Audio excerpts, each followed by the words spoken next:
is Undaunted.Life, a man's podcast. I'm your host, Kyle Thompson. Let's get into it. All right, guys, here's the deal. I get one question a lot. And so I get a lot of different questions from you guys. A lot of them are the same. There's some unique ones as well. But I get a question that is incredibly important. And I've talked to different guys about it in different types of ways. I've responded to emails on Instagram, people that have come to see me in person. But it's something that's come up so often that I'm a little bit embarrassed that I haven't talked about it on the podcast up to this point because of how important it is and also just because of how often it comes up. But it's this question: how do I find a group of guys to go through life with? So the question will come in a few different types of ways, but that's essentially the gist of it: is how do I find that group of guys to go through life with, right? So if you've listened to this podcast for any length of time, you obviously have gotten a lot of exposure to the group of guys that I would call my foxhole, right? And we'll get more into that here in just a second. But I talk about my group of guys that gets together on Sunday nights and does jiu-jitsu and reads books and all that type of thing. And it's an open invite to anybody that would want to come. It's the Forge in Edmond, Oklahoma, which is just outside of Oklahoma City. We do it every Sunday at 7 o'clock. But I've heard a lot of guys like, well, I want something like that, but I don't really have that. So how do I get that, right? And so I think the best way to tackle this is I'm going to kind of give you an overall concept of, okay, what is a foxhole? Because that's what I call it. Some people call it a band of brothers. Some people call it something else. But it's what I call it as a foxhole, right? And I'm going to kind of go over like what types of guys should you have in your foxhole. I'll talk about my foxhole, like who are the guys that you should avoid, like that type of thing. But the very first thing is just kind of the overall concept of a foxhole. And so for me, when I think about a foxhole, I think about those are the guys that are with you when you look to your left and to your right. I know that's an oversimplification of what I mean, probably, but ultimately it's the people that are around you. It's the guys that are around you that are going to be there for you if something goes wrong, if something goes right. That's your foxhole, right? So for a lot of you guys, you look to your left and to your right, and you see some guys in your foxhole, and you don't really like them, right? You don't really want them to be there. And I understand that. And we'll talk a little bit more about how you can kind of expel some of those people before too long. But again, when you look to your left and to your right, you would prefer for the men in your foxhole to be choices of yours. You would prefer to look to your left and your right and to see guys that you chose to be there. Now, invariably, there's going to be a lot of guys that end up in your foxhole that you didn't choose. But then you get to evaluate whether or not that's a positive thing or a negative thing. Because there's a lot of guys that have ended up in my foxhole that I may not have chosen, but I'm so unbelievably glad that they're there. And then there are guys that are in my foxhole that I just, you're just kind of whatever. But again, it's the guys that are with you all the time. And I don't mean that even literally, like they're not like following you around your house, but it's those people that are constantly in life, doing life with you. So when you talk about your foxhole, you obviously talk about what I call a foxhole guy. So this is a guy that is actually in your foxhole. And so again, some of these people are there by choice. Some of these people are there that with no choice whatsoever. Some people are there just because of convenience, whatever the situation may be. But this is the type of guy that you want to be around you, right? So if you get to choose, you want it to be a guy that meets some of the elements of what a foxhole guy is, right? And so what I want to kind of give you an idea of right now is, okay, how do you identify a foxhole guy? Right? So someone that you want to be doing life with you. And then we'll also talk about what a foxhole guy is not, right? Some things you should look for that you should probably avoid in kind of putting people into your foxhole. Okay. So the first thing is a guy that you see often. So this might seem a little bit ridiculous to talk about how often you see somebody, but I've talked to a lot of different guys and I kind of, I'm naturally curious. And so I asked them, hey, tell me about your best friends. Tell me about the guys that are in your foxhole after we kind of talk about that concept a little bit. And a lot of times, it's actually embarrassingly, a lot of times, I get guys that'll describe other dudes that they don't see very much. So this is a great college friend that once a year, right? They get together and, maybe it's around the Masters or maybe it's around, opening day for baseball or it's around hunting season or something like that. And that's the guy. That's the guy that they talk about, or that's the group of guys that they talk about. But that's not really a foxhole guy. Because a guy that you don't see that often doesn't have that big of an impact on you overall because they're just not there. So of all the things that we talk about, that's probably the simplest one. It's got to be a guy that you see often. Now, don't misunderstand me. That doesn't mean someone that you don't see very much isn't an important person to you, right?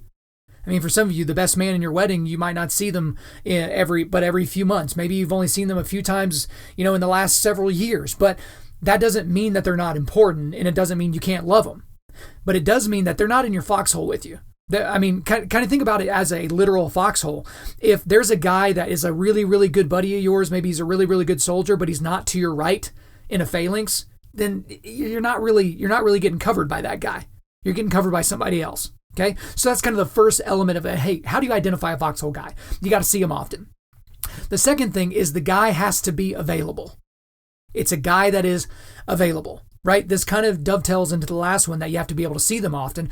But you have a lot of guys that are, they meet some of the other elements that we're going to talk about here in just a second of kind of what a foxhole guy is. But if they're not available, then they're not in your foxhole. If this is a guy that is constantly working, or a guy that is constantly doing honeydews, or a guy that is constantly doing this, or constantly on vacation, or constantly traveling for work, or whatever the situation might be, they're probably not a foxhole guy because they're not available. And then you have guys that aren't nearly as exotic. They're not going off doing a bunch of things. They're just would rather sit at home by themselves. That's kind of a little bit of an element of somebody that maybe has more of an kind of an introspective personality, maybe a little bit more of an introvert. But at the same time, introvert, extrovert, that only tells me how you charge your batteries. Some people charge their batteries in a group full of strangers. Some people charge their batteries at home by themselves on the couch, right? But if a guy is always unavailable, they're not in your foxhole. And I know as soon as I said that, some of you thought of a dude that's, man, I really like that guy, but the dude just is never available. He's just not a foxhole guy. Okay. So the third thing is a guy that you've watched make improvements in their life. And that's very important, that you've watched make improvements in their lives. Some guys have made improvements and made changes in their lives, but you weren't there for them. Okay, so maybe they lost a bunch of weight because they let themselves go over a long period of time. Maybe they've developed their business and sold it. Maybe they've made some tremendous strides with their marriage, like whatever the situation may be. But I'm talking about guys that you've literally watched go through it. You watch them go through the pain and agony of, a marriage that was on a brink and come out on the other side. You've watched them struggle to make payroll, but just find a way to get it done and take care of their employees. Like someone that you've actually watched. That is a great foxhole guy because you get a really good idea of what their resilience is, right? You've watched them go from one way to another way. You watch them go from one form of themselves to another form of themselves. Okay, so that's the third one. The fourth one is this. It's a guy that seems to always be striving. Always striving. So this is somebody that's desperately trying to get better, right? Maybe they're reading more books because someone challenged them to read more books. Maybe they realize, man, I'm in good shape, but I want to be in elite level shape to do this particular race or this particular physical thing, right? They're always striving. Man, I really want to read the Bible this year, but I really want it to mean something. So I'm not going to read the entire Bible. I'm just going to read, a psalm a day, and then I'm going to do this book of the Bible, and I'm going to do a deep dive, and just something. Maybe it's something like that, right? But they're always striving. They're always trying to get better. That's a great guy to have in your foxhole. The fifth thing that you should look for in identifying a foxhole guy is this: a guy that quickly identifies mistakes he has made and moves to remedy them. This is basically the anti-stick in the mud, right? This is the guy that has enough humility to realize, crap, I really shouldn't have done that. I really shouldn't have said that. I really shouldn't have gone there. I really shouldn't have looked at that. I really shouldn't have, really went there with that person. And they identify it and they make that change. They make that change as quickly as possible. This isn't the person that basically holds on to something for several years and then when it's not important anymore and when nobody really cares, then apologizes. Yeah, I really shouldn't have done that. No. It's the person that can identify and have the humility to be able to make the changes necessary to make the situation right. That's a great guy to have in your foxhole. The sixth way to identify a good foxhole guy is a guy that doesn't mind confronting you or others. Now, this is going to attack some of you like directly. This is going to hit some of you right in your core because a lot of you have a pride thing, as do I, a major pride thing. We don't like to be told that we're wrong because we don't think that we're wrong very often, right? So if you're constantly surrounded by guys and yet they're not confronting you when you've done things incorrectly, that's a problem. You need guys like that to confront you. I've talked about different times on this podcast. I've talked about guys that have come up to me literally right after I said or did something that was wrong. Like you want a guy that if you say something off color or biting to your wife at dinner, I've used this example before. You want a guy that's going to snatch you up by your shirt and say, bro, I know you don't mean that. I know you didn't mean it the way that it was, but you're not going to talk that way to your wife. You're not going to do that. right? And if you're not going to stand up for, I will. You want someone that's going to be able to do those types of things. And guys confront people in different ways. Some guys are physical confrontation type people. And I don't mean they're going to beat you up. I mean, they might get in your face. They might actually put hands on you a little bit and try to like snap you loose from whatever stupid thing you were thinking. And other people are a little bit more cerebral. They're going to bring it down a bit. They're going to talk to you. They're going to make eye contact. And they're going to ask you questions about why you acted in a certain way, why you said a certain thing. You need guys like that.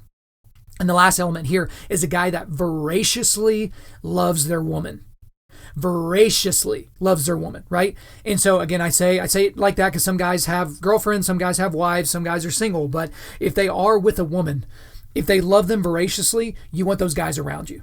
Right? You want the guy that is going after the heart of his wife. You want the guy that is making time for date night. You want the guy that tells his kids, hey, guess what? If you were drowning and your mom is drowning at the same time, I'm going to jump in, save your mom, and probably take time to dry her off before I jump back in and save you. Right? You want the guy that is doing that. And there's not, that's kind of a ridiculous example, but at the same time, it's like, it's true. Like when the kids are gone, our woman should still be there, right? We should still be there.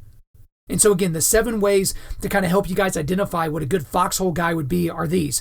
A guy that you see often, a guy that is available, a guy that you've watched make improvements in their life, a guy that seems to always be striving, a guy that quickly identifies mistakes he has made and moves to remedy them, a guy that doesn't mind confronting you or others, and a guy that voraciously loves their woman. All right, now obviously if we talk about what a foxhole guy is, we also need to talk about what a foxhole guy is not. Okay, now this first one is going to be a little bit offensive to some of you, right? If you got kids listening to this, maybe earmuffs. Some of you don't like this word, but it's probably the most appropriate word. Because with the previous ones, the elements of what makes a good foxhole guy, those are not in any particular order, 1 through 7, right? So don't rank them that way. Now I'm about to give you 7 ways or 7 things that a foxhole guy is not. 2 through 7 are not in any particular order. The first one is at the top for a reason. So prepare yourselves. You've been fairly warned. A foxhole guy is not a pussy. And guys, you know what I'm talking about. The guy that is constantly not measuring up. A guy that is just a wuss in every way, shape, and form. And it's almost weird that I have to like elucidate what this means, what this word means. But you know it when you see it, right? And if you don't see it in other people, perhaps it's because you're the one, right? You don't want a pussy in your foxhole. You don't want a guy that when things start going rough, they're going to be the ones hiding down in the bottom. Okay, one of my favorite stories that my stepdad told me, because he fought in Desert Storm, and he was in one of the tank divisions that was actually going down towards the palaces that were actually going to go take out the enemy whenever they were called back by Clinton and all those different things. But the guys that he told me about from boot camp, those were the guys that were like super excited to get over there. Like, oh, I want to kill people, man. I can't wait to kill all these towel heads. Like, just get me over there, man. I'm just going to take them out. Those guys, those were the guys when bullets started flying at them. They were the ones that were hiding in the bottom of the tank, peeing their pants. Right? So my stepdad is up on top of this tank, basically fighting off the enemy by himself because the guys that were with him were pussies. You don't want guys like that in your foxhole. Because here's the thing about some of those guys. Some of those guys you can identify right now. They are that way. Some guys you can't identify. And you won't be able to identify them as that until you see them really in the fire. So I'm sure that my stepdad didn't really know at the moment that those guys were going to be that way until they got into battle, which is a terrible time to realize that those guys are going to act that way. So you don't want those guys around you. Okay? So you don't want a pussy in your foxhole. The second is you don't want a complainer. A foxhole guy is not a complainer. And we've all seen those guys that no matter what the situation is, no matter what the circumstances, no matter what the context, they're going to complain. They're going to complain about what the world has done to them. They're going to complain about their place in it. They're going to complain about what time everyone's going to show up. They're going to complain about what time everyone leaves. They're going to complain about what restaurant we're going to. They're going to complain about what workout we're going to be doing tonight. They're going to complain about what book we're going to be reading or not reading. They're going to complain about everything. It's almost like it's in their DNA. Now, all of us have preferences, right? But it's how you express them that makes you a complainer or a non-complainer. All the things that I just listed, I have preferences on. I have preferences on where I'd like to go to eat, where I'd like to go to vacation, what movie I'd like to watch, what book I'd like to read, all those different things. But guess what? If the group doesn't want to go that direction, suck it up. Who cares? You don't want complainers in your foxhole. The third thing is you don't want excuse makers in your foxhole. That's not what a foxhole guy is, a guy that's always making excuses. So this kind of goes back to earlier when I was talking about, people being available. But this is a person that, oh man, I'd really like to work out on Sundays, but man, that's just it's such an important time for my family. I mean, I did play golf 3 times this week, and I did 2 fantasy football drafts, and also I was watching the World Series, and also this and also that. But you know what? Sunday nights, it's just my sacred family time, right? Always making excuses. Oh man, you know what? I would come help you move that refrigerator, or maybe move those trees or something like that. But gosh, you know what? My back's it's just a little sore. It's sore from all the nothing that I did all this week. But gosh darn it, it's sore. Or they make sure to not respond to your text asking for help until after they know that you've already gotten help. Right? That's kind of like a future tense excuse maker. You don't want those guys. Right? But guys, there are times when you have literal excuses. Like right now, I just had surgery last week. So I've got a group of guys that they need to move dirt from one part of this dude's yard to another part of a dude's yard. It's going to be a group of guys with shovels and, buckets and, the wheelbarrows and all those different things. Like they're going to be moving this dirt from one place to another. But I can't lift anything above 10 pounds for the next 3 weeks. Right? So that's a pretty darn good excuse. But if every time something like that comes up, I'm like, oh, well, I can't really be there because of this, or man, I kind of went out last night, so my wife won't really be happy if I go out again. You don't want a lot of those guys around. You don't want an excuse maker. Another thing that you don't want in your foxhole is you don't want a settler. You don't want a guy that just settles, right? The good enough guy, right? Yeah, you know what? I'm in good enough shape. I'm probably okay. I work out 1 or 2 times a week. I'm okay. Man, you know what? I read a book 2 years ago. That's probably all right, right? I mean, it was a pretty good book. I can't remember the author, and I don't really remember what happened inside of it. But yeah, it was good. Man, you know what? I'd probably run a little bit farther, but yeah, it's just not. It just kind of is what it is. I feel pretty good about where I'm at. I'd come to jiu-jitsu a couple more times a week and try to get better, but I'm okay. I'm okay with being a 3-stripe white belt forever. Like it is what it is. Maybe I'll eventually get the lifetime achievement blue belt, but it just kind of is what it is. The settler. You don't want that guy in your life. You certainly don't want a bunch of them, because when you're surrounded by settlers, you're going to respond in 2 different ways. One, you're going to constantly try to outpace them and make sure that you're above them, which is great. Or you're going to acquiesce to their way of doing things. Yeah, you know what? I could do an extra run this week, but I think I'd rather not. I could actually set a goal to read a certain number of books this year, but, I think it'd be better if I just maybe took it easy. Right? Oh, man, maybe I should just listen to my body. I feel a little sore, a little bit tired, so I think I'm just not going to work out this month. Right? That type of person. You don't want that person in your foxhole. Another type of person that you don't want in your foxhole is an addict, right? An addict. And that can go in a lot of different ways, but one thing before I really go into this any further, that doesn't mean that if you have a guy around you that has an addiction problem that you should just cut him off. Not from the outset, not from the very beginning anyway, right?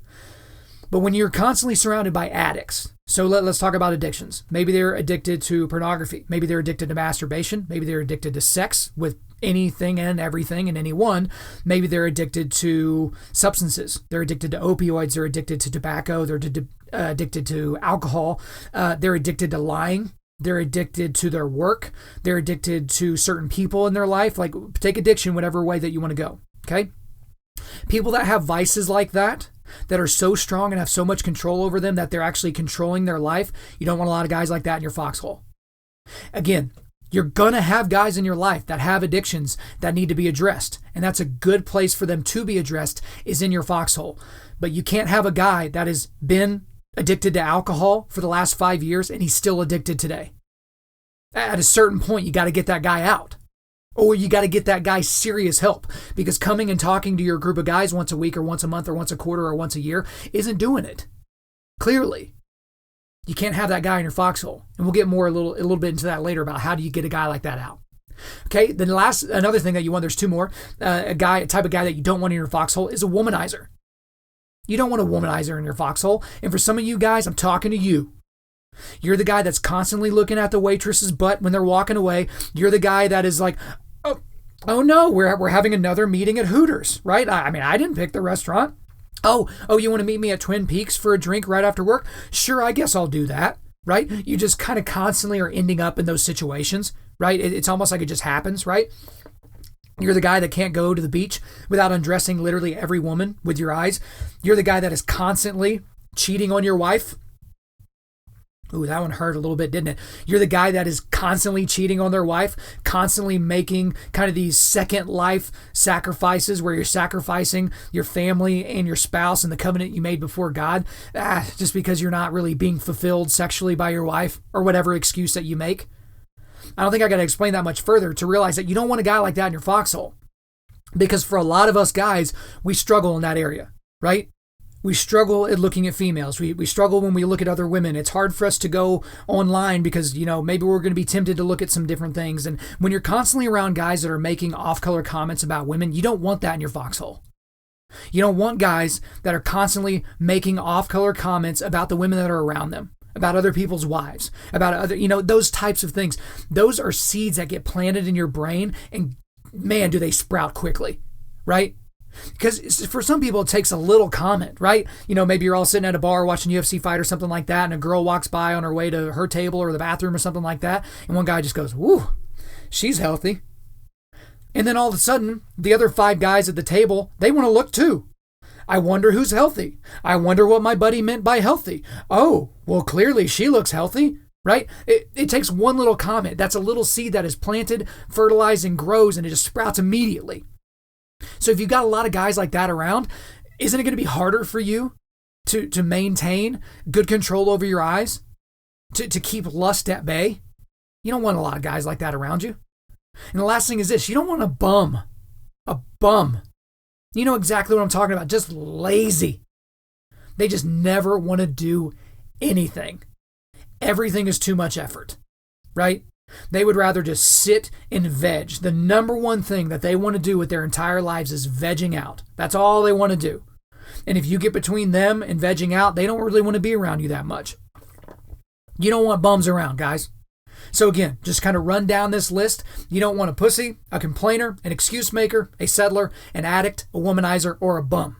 You don't want these guys in your foxhole.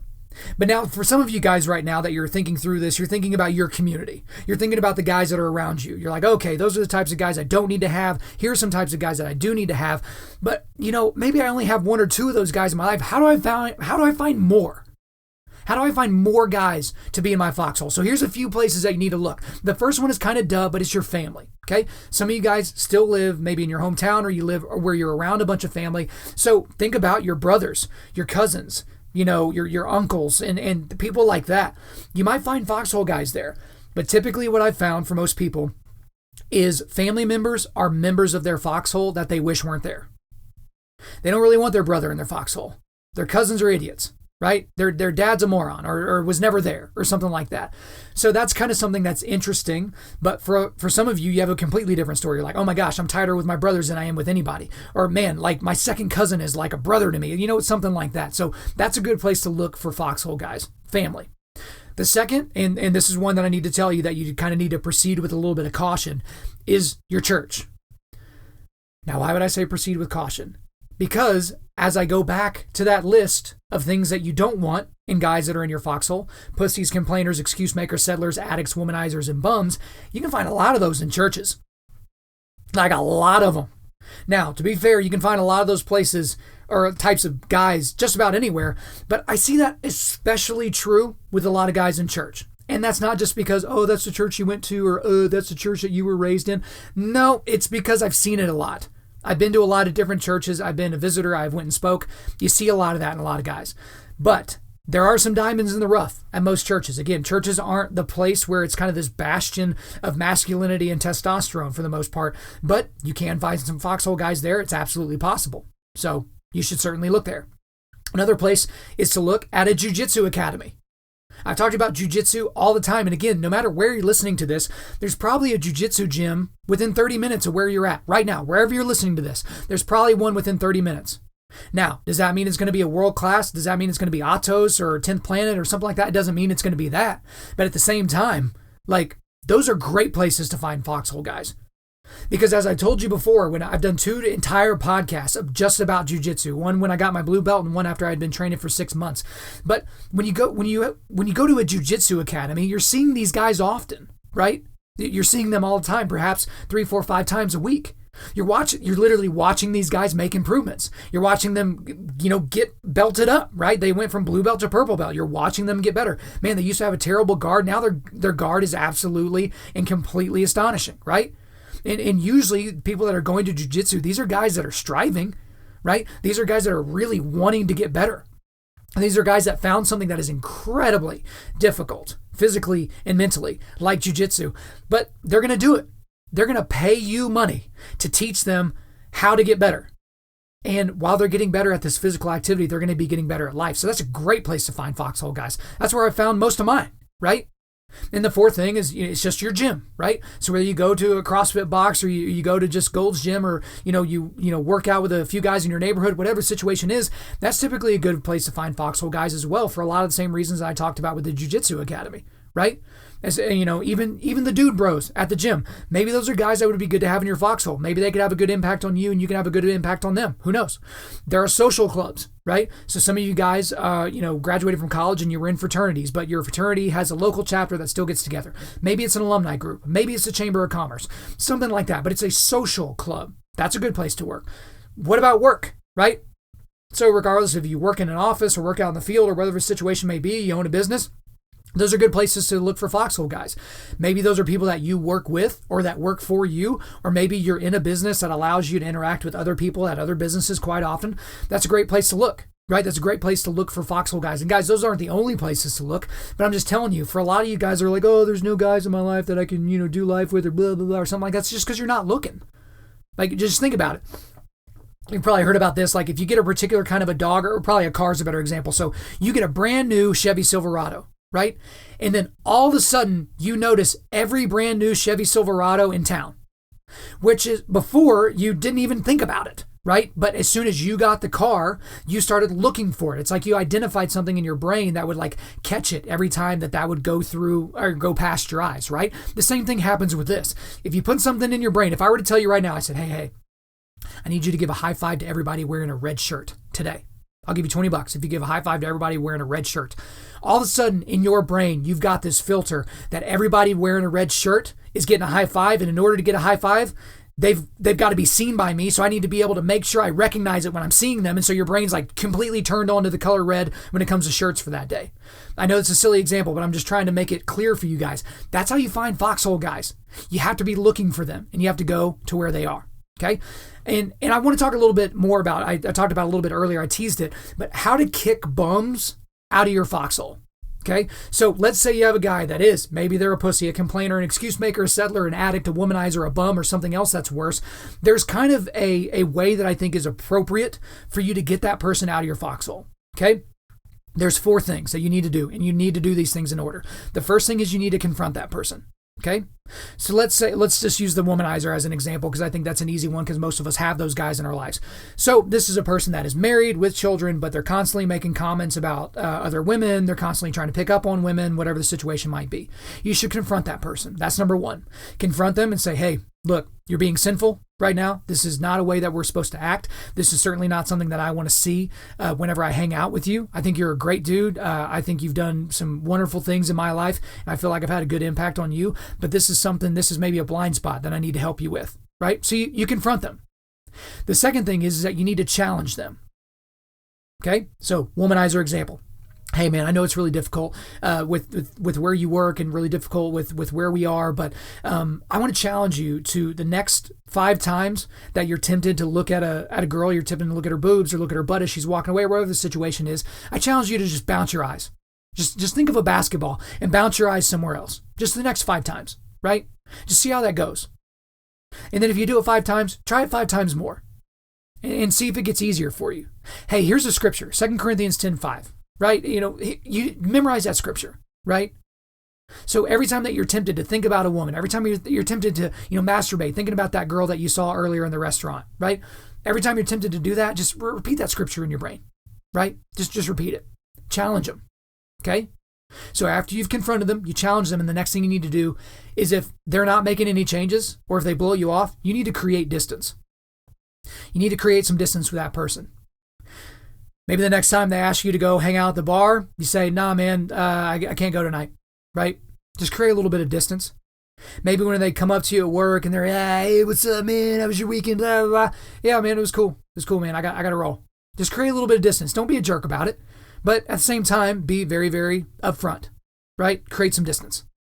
And the last thing, after you've confronted them, after you've challenged them, after you've created some distance, and they're still not making any changes, at that point, they're a problem directly for you. You need to cut them off. So confront, challenge, create distance, cut off. Now, when you cut someone off, there's a couple of ways that you can do that. You can cut them off directly, and you can cut them off indirectly. So the indirect way is you've created a little bit of distance. Now you're going to create a lot of distance.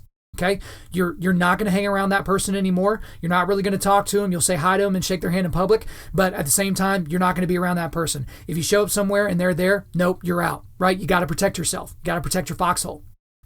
But then the direct way is you go up to them again. You say, hey, buddy, I confronted you a while back about how you're womanizing and how that's a problem for you, and it's also a problem for me.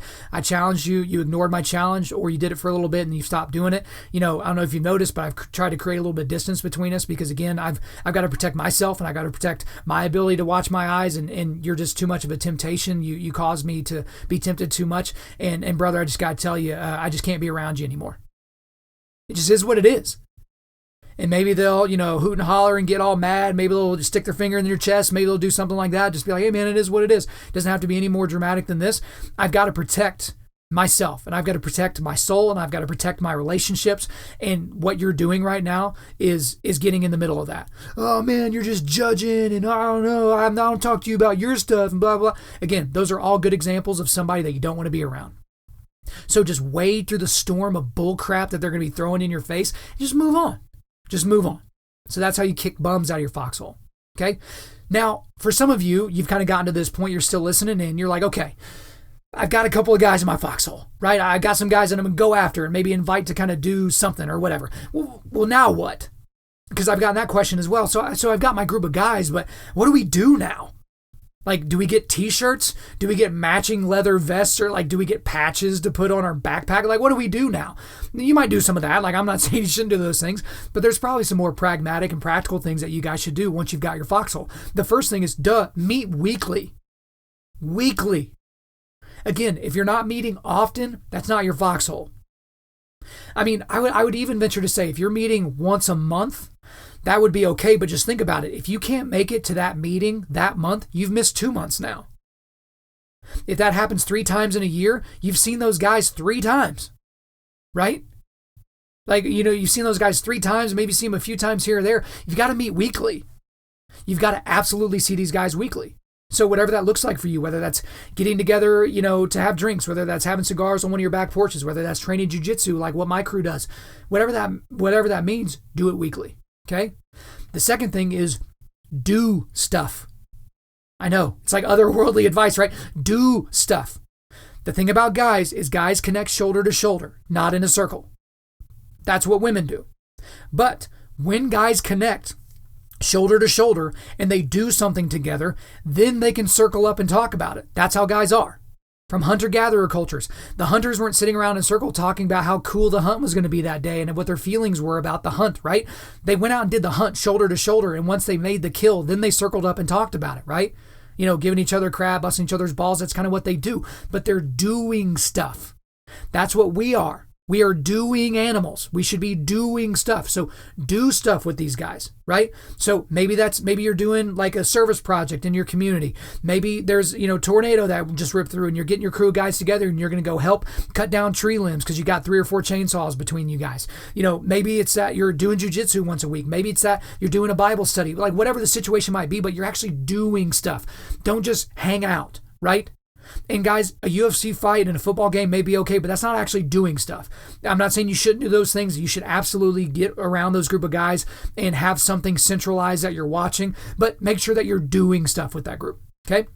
Another thing that you should do, this is a suggestion, is go on an adventure at least once a year. And define adventure in any way that your group decides to do an adventure. Some of you, the adventure might be going on, the Bourbon Trail in Kentucky. For some of you, it might be a hiking, camping trip in Colorado. For others of you, it might be a road trip. For others of you, it might be something that you do where you all train together for 6 months and then you all go do a warrior dash together. Whatever the situation might be, go on an adventure. just you guys, just the Foxhole, once a year. Just once a year. Get your wife on board, get your boss on board, whatever needs to happen for you to actually get away for 2 or 3 days or for a week or whatever the situation may be. Go on an adventure. Just you guys. Not the wives, not the kids, not the extended family, just you guys. At least once a year, you can make that happen. The other thing that you should look at in terms of how you do your Foxhole is do life together. Actually, do life together. Now, what that means is the guys that are in your Foxhole, they should be ingrained in your families, right? For some of you guys, they're ingrained to an extreme degree, right? And I mean extreme in the best way possible. So for some of you guys, you've got guys in your life that can discipline your children for you. So maybe you're out of town and they're watching your kids or something like that, or you're all out together and they see your kid do something and they correct the child and you're completely okay with it. You have no problems with it whatsoever. But at the same time, how are you going to notice if a guy's not telling you about it, if he's having trouble with his wife? If you don't really know his wife, if you can't pick up on nonverbal signals, well, it's because you're not doing life together. You're not going out to eat. You're not having them over for, having the entire family over for a UFC or for a football game or for something like that. It's just different, right? You're not doing life together. And that's part of being around each other often. That's why I say at least weekly. But if you're not actually doing life, you're going to miss out on opportunities to help people, right? The next thing, and this is a word that I know you guys hate, you got to be vulnerable, right? I know that makes a lot of you guys uncomfortable, but if you've got a Foxhole, you've got to be vulnerable. You, right? Now, you can demand vulnerability of everybody else around you, but you've got to be vulnerable, right? You've got to be able to say, guys, I'm really having trouble putting the bottle down. I thought I had it under control, but I just don't. Hey guys, you know what? I can't have Instagram anymore because, I keep getting, these messages, these DMs from these porn sites and I can't delete them. Hey man, I've been really lazy at work. It's not that my job is on the line or anything like that, but I don't know if I'm not motivated, but I'm certainly not, treating my job as if I'm working for the Lord. Just be vulnerable. Now, don't be the guy that's constantly blubbering about your problems. Have some self-respect, but at the same time, don't act like you got it all together. That's kind of the point of being in that group is because you're all jacked up. You're all messed up dudes, but you're all going to go through and you're going to be messed up dudes. And you're going to do it shoulder to shoulder. You're going to go through life. You're going to try to improve. You're going to strive. You're going to make it better. You're going to fix it, whatever the situation is. You got to be vulnerable. And the last thing is never stop pushing one another. Never stop pushing one another. So for some of you guys, maybe you've already got a Foxhole. Maybe these are all just kind of moot points for you. But your group's just been stagnant for several years. Now, when you get together, you kind of do the same stuff. You kind of have the same conversations. It's the same people. Whatever the situation is, you get real comfortable. You're just not pushing each other anymore. That's a little bit of a problem, right? Because again, you should be meeting weekly. You should be doing stuff. You should go on adventures. You should do life. You should make sure that you're vulnerable. But at the same time, it can't be the same thing over and over. Don't do the same workout every week. Don't read the same books every year. Don't go to the same types of movies. Don't, gather together for the same thing. And I'm not against tradition. So if your tradition is to get together for every Super Bowl and do, a pie eating contest, I don't care. Just do something. But you should be pushing one another. So one thing that I noticed in my group, and I'm certainly going to talk to the group about this whenever I can kind of work out again, but one thing that I've noticed in my particular group, since working out is a central point of our group, is that a lot of guys are not improving physically. And I don't mean they're not getting an extra row, 6-pack, or, they're not, doing this or doing that. But guys struggle with the same workouts every week. So whether we're doing, one of my workouts or whether we're doing, a circuit or whatever the situation is, or maybe when we're rolling at the end of class or something like that, they're always tired at the same time. They're always taking breaks at the same time. Okay? It's because they've settled. So it means one of two things. They're not pushing hard enough once they're in the class, or they're not pushing hard enough when they leave. So if the only hard workout you do is once a week when our group meets, you're not doing it right. You should be working out in between Sundays, right? So that's a place that I can help push these guys. That's 100% a place that I can help push them. But then there have been other times where there are guys in our group that are a little bit more intellectual. They can help push a lot of guys mentally. There was one guy that kept coming to our group who would never get the book. So here we are talking about the book and kind of, the understood rules that if you're going to be a part of this group, you got to read the book. right? And he just never would read the book. And so one guy in our group, I love him, he just bought the guy the book the next time. Said, oh, here's your book. I know she didn't have the last several books, so I just went ahead and got this one for you. That's a really, really good way of pushing someone. The guy doesn't have any excuses now, at least for this book. Maybe he'll have some excuses with the next one, but it just kind of is what it is. We should always be pushing one another. So guys, I hope these last 40 minutes or so have been helpful for you. It's something that's really, really important to me that guys be in community with one another. But another thing that I've kind of been asked about is, Kyle, you seem like you got a lot of different guys in your crew and they know a lot of different things. So I've spent a lot of time as I was preparing this podcast thinking about my foxhole, right? And so I want to describe in detail the guys that are in my foxhole, right? I'm not going to spend 10 minutes on each one of them. It'll be fairly quick. But these are the types of guys that I've chosen to be in my foxhole. And some of these guys just happen to be in my foxhole. And my life is better because they're there, right? And so as I was thinking through these guys, I know for most of you listening, you don't know who these guys are. So I'll use their first names. But I'm going to use their first name in a descriptor, right? Something that helps describe who they are and kind of what I view as their element and what they bring to the group is. Okay. So the first person is Russ, the ringleader. Okay, so Russ is the guy that I've talked about a lot on this podcast, but every Sunday night they've gotten together at 7 o'clock to read books, work out, and do jujitsu, and he started that 10 years ago. I've been rolling with this crew for about 3 years, right? And I mean, we've had some great improvements in my life and in the things that I've been able to do, only being with this crew for about 3 years. But he's the guy that started it, okay? He's the guy that typically runs he runs a discussion. He'll set up the workout if I'm not doing it. He'll also do the teaching once we get to jiu-jitsu, right? He's the most experienced out of all of us when it comes to jiu-jitsu, right? He's the ringleader. Most of the communication for the group rolls through him. Almost every decision for this particular group rolls through him. Even when it's something that happens outside this group, he's usually the center point for communication. The majority of the time that we're watching a UFC fight or something like that, it's either at his house or my house, right? But he's kind of a center point, right? Most of these guys know each other because they knew Russ first, right? So Russ is the ringleader. Next, I've got Adam, the host. Adam, the host. So this is a guy that the first time I met him, we were doing kind of this man day thing, and the first event of the day was basically a skeet shooting competition.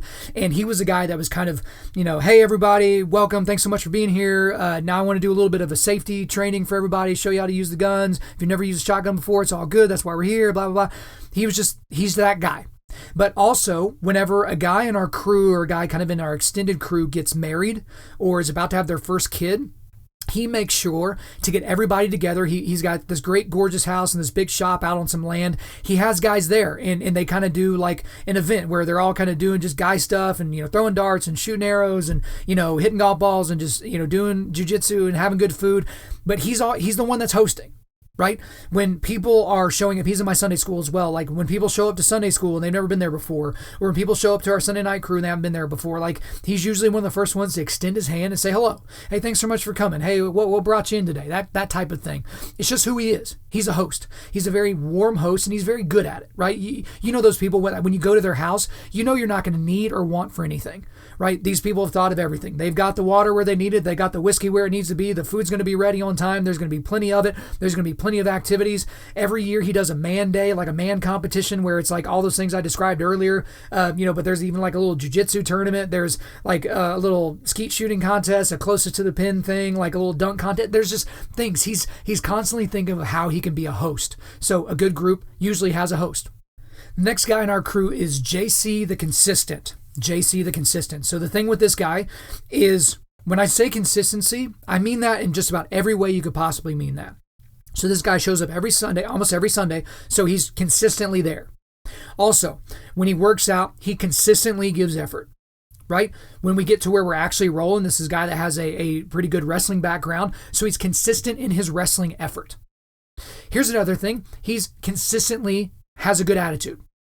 He's listening consistently to whatever lesson that we're doing. He's consistently giving feedback. The feedback is consistently positive and consistently good for the group. Right? Last time I'm gonna say that word. I'm getting tongue-tied with it now. But the thing about it is that guy he's just there. And he's very good about making sure that his presence is felt without being overwhelming at the same time. And so every group has to have guys like that as well, guys that are just consistent. They're just there, right? And they're constantly a positive center for a lot of different things. So JC the consistent. Then we have Jermaine the athlete. Okay. So this is that guy that will just piss you off with how easy everything is to him athletically, whether it's running, jumping, wrestling, grappling, everything that has to do with anything athletic. That is who Jermaine is. But at the same time, this guy isn't cocky about it, because we all grew up with athletes. Maybe you were the athlete that you were good at everything and you made sure everybody knew about it. This guy is going to be the first guy to change the subject when you start talking about how good a shape he's in or how, good he is at a particular thing. But he's just an incredible, incredible athlete. So having a guy like that in your crew, it's not just if your crew goes up against another crew, it's like, all right, well, we got a ringer here. But it's deeper than that. This is a guy that you can look to and be like, okay, if I want to know what good form is, this is a guy that's going to show me because his form is incredible. And here's another guy that you're going to look at. You're going to strive. You're going to strive to be like him, right? And here's the thing, is Jermaine is blessed. He is a blessed athlete in a lot of different ways. So there's a lot of things that he does that you literally just can't do. You simply cannot do. But it doesn't mean that you can't learn from him. It doesn't mean you can't learn from his footwork. It doesn't mean you can't learn from, his style when he does a certain thing. So having a guy like that, great to have in your crew. Then we got Sam the coach. Sam the coach. So Sam is a very, very accomplished wrestler, Olympic level wrestler, but at the same time, he coaches college wrestling. This is that type of guy. Everything about him is coach, right? And those are those guys that you just know growing up. You probably had a lot of those coaches. They were born to be a coach. They were born to teach people the things that they know. So when this guy shows up, it's so easy to default to him because he knows what he's talking about. So if someone asks me, hey, Kyle, how do you shoot a double leg takedown? I'm going to feel like a complete boob if he's anywhere near me, right? Because he's the coach. Now, if he's not around, I got a decent double leg, so I'll be able to teach you what I know about it. But he's the guy that's not only going to be able to teach you the same thing that I would be able to teach you, but he's going to give you all the nuances, right? And he's going to give you deeper levels of, okay, this is when you shoot this particular takedown. This is the type of guy. This is where you want his body position to be. He's that type of guy, but he's just a coach. I've even seen him in Sunday school because this guy's in my Sunday school as well. He's even coaching whenever we're having open discussion. Right? He's bringing out ideas that are maybe a little bit beyond him or maybe a little bit beyond us, but he's bringing it out there and he's just kind of throwing it out there, right? Which is something a good coach does. A coach is going to teach you how to do things, they're going to drive you, but at the same time, they're going to get you to think, they're going to get you to wonder, right? So having a coach, having someone that's really good at a particular thing or a lot of different things or just has that coaching mentality, that's a great person to have around. Then we've got Rocky the Positive. Rocky the Positive. So this is one of those guys whose positivity is almost infuriating. Okay, you may not realize this about me, and for those of you that do know me, maybe you don't even realize that I tend to be more pessimistic in my personality. That's just kind of how I roll. I'm wired that way. But he is wired the complete opposite. He's positive about everything. Freaking everything. It's so annoying. But at the same time, I'm like, man, I want some of that. I wish he could bottle that up and sell it because I'd, be a monthly subscriber to have that kind of stuff. But he's so positive. He's positive about the things that are going on in his life that might be negative. He's positive about the performance of people when they're in the room. He's positive with his interactions. He's positive with his feedback when we're talking about a particular book. We were doing a particularly brutal workout here a few weeks ago, a couple of months ago. He was the guy that was like, I'm the driver, right? I'm the coach. Like, guys, let's go, push. But he was getting there a lot of times before me. He's like, come on, guys, you got this. 30 more seconds. He's just positive. He's literally the guy that, on our camping trip, he was the guy that he's going to take the stuff off of your back and put it on his back, right? If it's going to make your trip a little bit better, he's going to do that. And I told you about my quote when I did that podcast called, I think it was, I will not die on this mountain or something like that. But he's the type of guy that's just like, well, if someone's not having a good time, then none of us are having a good time. So he's the guy that has his pulse on that. He has his pulse on, hey man, this guy's getting a little bit bogged down. This guy's getting a little bit negative. We need to bring him back up. We need to cheer him up. He's that guy. Amazing guy to have in the crew. The next guy is Vinny the Challenger. Vinny the Challenger. So this is a guy that is incredibly advanced intellectually. He's a college professor, but also he's well-read. He does a lot of thinking on different areas. But there are people that have that level of intellect, that have that level of knowledge, and they're jerks about it. So their role in every group is to be right. right? They know the answer to the trivia question. They know what you should have done with your kids there. They know what book you should have given to your child when they turned 14 years old. They're that person. Vinny's not that. He uses his intellect to challenge. So if he senses that the discussion in the group is all going to one direction, he's going to be the guy that says, well, have you ever thought about it this way? So he will take the devil's advocate position. He will look at those different areas, but he's always trying to push. Even if he agrees with you, he's going to intellectually challenge you, right? And so that's a great guy to have in the group for the exact thing that I just described. Is everybody's going one direction. We don't want groupthink to happen. You need challengers. You need people that are going to shake things up. That's exactly who Vinny is. And then we've got Beard the Brain.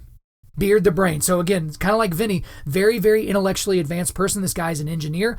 He breaks everything down to an extreme degree. It's mind-numbing to someone like me that just isn't that intellectual. But when packing for a camping trip, he's breaking it down by the ounces. When doing a jiu-jitsu move or learning a new position or something like that, he's looking at the angles of the body and seeing where fulcrums are and how he can put pressure down here and blah, blah, blah, all that kind of stuff. But he's an incredibly thoughtful person.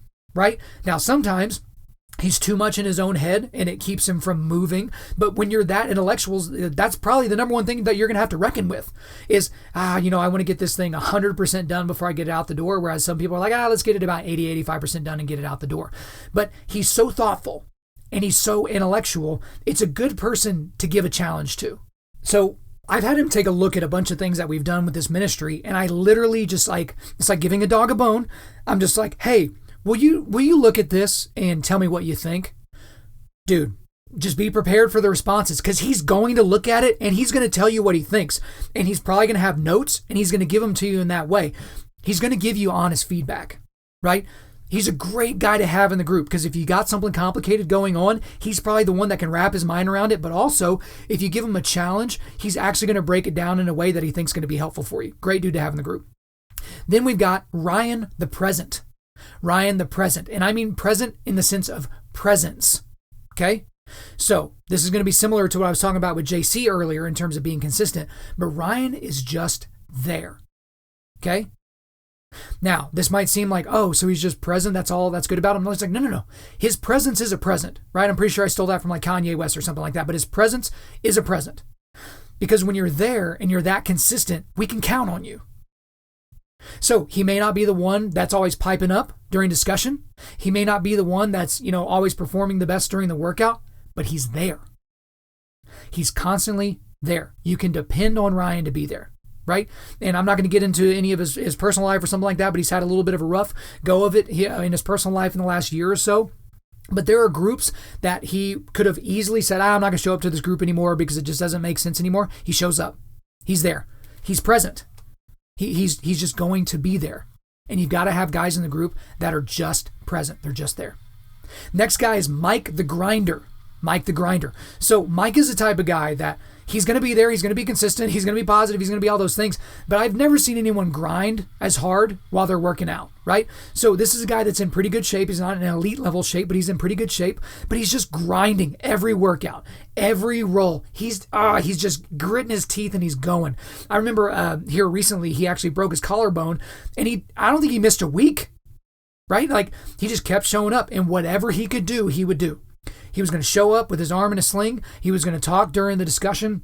He was going to grit his way through the workout. He was going to do anything that he could do. There were a lot of times I had to be like, hey, Mike, freaking take it easy. No, you don't need to be doing that right now. Like your shoulder's not ready. Like your collarbone's not ready. Just chill out. But he's just a grinder, man. He's just gritty. And you got to have some grit in your group. Then we've got Landon the Quiet. Okay, Landon the Quiet. Now, this is a guy that has a background in the military. He was a Marine. But this is a guy that comes very, very often. He's a physically large guy. But the thing that is, whenever I was thinking about Landon, like what would I say would be kind of the first thing is he's just quiet. And I mean that in a lot of different ways. Okay, so when we're doing our discussion as a group, he might throw his 2 cents in once a month, right? So, we're meeting 4 different times and he might, get into the discussion one time. Now, if you were just an outside observer, you might think, that guy's quiet or he has nothing to add or something like that. But when you've been around him for a long time, he speaks up when he knows it's necessary. So he's not one of those guys that just talks to hear himself talk, or, oh, well, I was quiet for about half a second, I better like jump in. That's kind of like what I do, right? If I hate silence. So it's like, all right, we need to fill the silence with something. Somebody talk, for the love of God. If it has to be me, I'll do it. But Landon he'll pipe up when he needs to. But here's the other thing. Whether he's struggling during the workout, which he does sometimes, when he's struggling, when we're doing the jiu-jitsu, which he does sometimes, which we all struggle, right? He's not talking about it. He's not going out of his way to, tell everybody on the planet, hey, I'm having some trouble right now. Hey, I need to take a little bit of a break. Like, he's just not that type of guy. But the other thing that's important is when he's the type of guy that asks for your help, you know that he means it. And it's because he's not just constantly asking for help. And so he had some stuff that came up in his personal life in the last year or so. And he came to the group. He came to a couple of guys in the group to discuss it with. And you knew you needed to pipe up and pay attention because he doesn't ask for much. He almost asks for nothing. He doesn't talk very much either. And so when he talks, you listen. And so those are important people to have in the group, because if you've got somebody that is not constantly talking, constantly asking for things, constantly complaining, constantly whatever, it's easy to kind of drown that person out. But on the other side, when someone doesn't talk very much at all, you might ignore that person. And you want to make sure that you don't do that. Then we've got Kaylee the Surprise. Kaylee the Surprise, okay? So let me tell you a little bit about Kaylee. So Kaylee, if you were to meet him, he's not a guy that's going to overwhelm you, right? He's not going to overwhelm you with his personality. He's not going to overwhelm you with, his performance in athletics. He's just not going to overwhelm you, right? And so he's the type of guy that has a personality that if you're not paying attention, you might overlook him, right? He's probably spent several parts of his life feeling like he was being overlooked. But here's the thing. I remember in my Sunday school, the first time I taught Sunday school, which almost coincided with the last time I taught Sunday school, because I kind of brought this same spirit on this podcast into the Sunday school area, which didn't sit well with everybody, but hey, it is what it is. But I challenged every guy in the room. I said, you need to show up on Sunday nights. Just be there. We're going to train jiu-jitsu. We're going to have a good time, and we're going to push each other. And in this room, we've got some guys that are good athletes. We've got some guys that are physically big, physically strong, and none of them showed up. Not a one of them. But Kaylee did. The smallest guy in our crew. He shows up. And he's there every week. So he was a surprise. I did not expect him to show up. If I did a rundown, a draft of the class and the guys that I thought would show up and the guys that I didn't think would show up, I would have obviously put him on the not going to show up list. But this is a guy that's discovered something. He's discovered something in himself. And he's going to strive, and he's going to get better, and he's going to fix whatever he needs to fix, and he's going to attach himself to whatever he needs to attach to. But again, I always think about that. I was like, dude, why is this guy here? And I mean that positively. It's like he has every excuse not to be here, right? He's got a big family at home. He's got a business that he works for. He's not physically big, and that could be intimidating if you're not into jiu-jitsu, whatever the heck that means. But he's there. Super surprised. Our group is so much better because of him being there. And I just love that. It's the guys that you just never expect that show up. And that's a guy that I don't got to worry about. That's a guy that I know is going to be there, right? Again, he's not going to blow you away. He's not going to overwhelm you, but he's there. And it's a surprise, and it's awesome. And the last guy I want to talk about in our crew, I just absolutely love this guy. It's Shelby the Stoic. Shelby the Stoic. So Shelby is an unbelievably tough guy, collegiate wrestler. Obviously you could just tell he had a great relationship with his dad and his brothers growing up. But he's a stoic. And he's a stoic in the sense of he's incredibly cerebral, but also he's not going to show a ton of emotion. He kind of stays in his zone. He's not too high up. He's not too far down. And I kind of have a running joke with him. There was a long stretch where I was running the workouts every single Sunday. And the thing was, and I told him this, my challenge every Sunday is to make Shelby physically look uncomfortable. Like I want to see discomfort on his face. Like I want to see him grind and grunt. I don't know if I can get through. And so far, I'm batting 0. Right? He just doesn't do it. And one day I kind of went up to him and I told him that. I was like, dude, I'm breaking you today. And he's like, no, you won't. He just smiled at me. Nah, you won't. You won't do that. And the thing was, he's like, no, man, it's just, you just do the tough face or the blank face. Or I forget exactly how he says it, but it's just like, no, you're not going to get that out of me. Like, I'm just going to tough it out. You're never going to make me look tired. But that's a great guy to have in the group. Because the thing is like, especially whenever I run the workouts are very, very brutal. They're very, very hard because if we're going to work out, we might as well work out hard.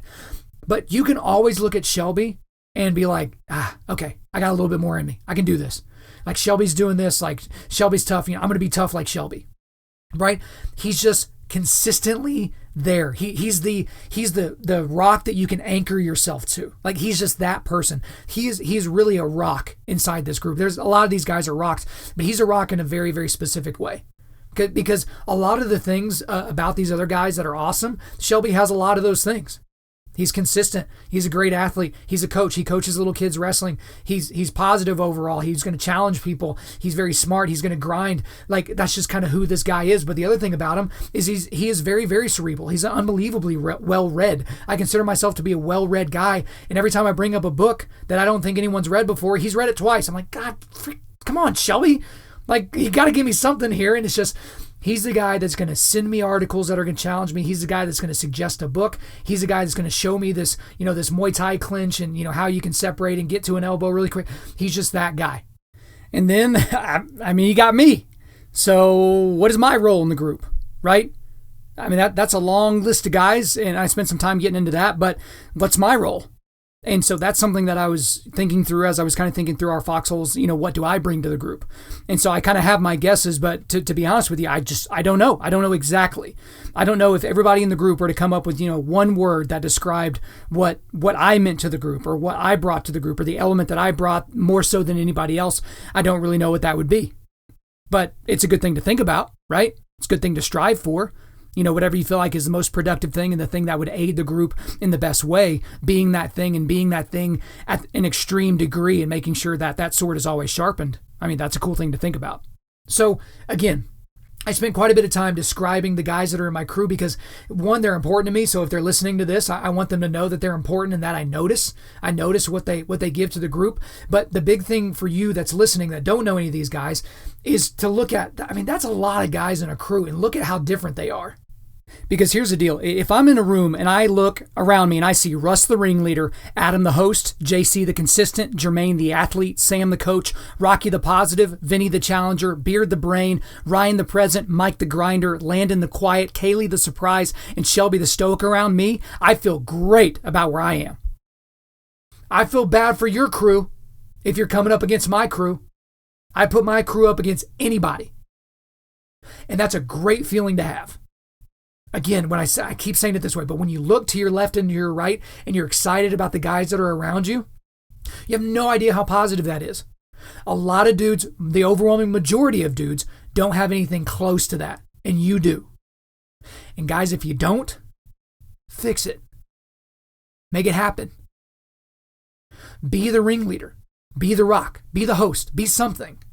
Start it. Gather. Because here's the thing about this group. When Russ started it 10 years ago, it was him and a couple other guys. And they just found a guy that's like, yeah, I'll leave the gym open for you guys for an extra 30, 45 minutes. Yeah, just go in there and roll around. That's where it started. The goal wasn't to 10 years later have read several dozen books and, improve everyone overall fitness and jiu-jitsu and all this. That wasn't the goal. It was just, man, we got to get guys together. That was just one way of doing it. And guys, look, if jiu-jitsu is not your thing and like you're not a grappler and you don't know how to do any of those things, then fine, pick something else. But enough excuses. You got to have a foxhole. Start today. All right, guys, before we let you go, we are going to do a quick resilience boost. As you know by now, we are a men's ministry, and our mission is cultivating manly resilience. And specifically, we do that by providing content like this podcast that helps you forge spiritual, mental, and physical toughness. So I've got a couple of different things for you today. The first thing is a book by Stephen Mansfield. You've heard me talk about him before, but it's a little like leaflet, like pamphlet almost thing. You can get it on Kindle, or I think you can still get it in a paperback version, but it's called Building Your Band of Brothers. Again, from the top, I talked about how some people talk about these things in terms of it's your band of brothers or all that, and that's a really good way of thinking about it. Maybe it's your small group, whatever you call it.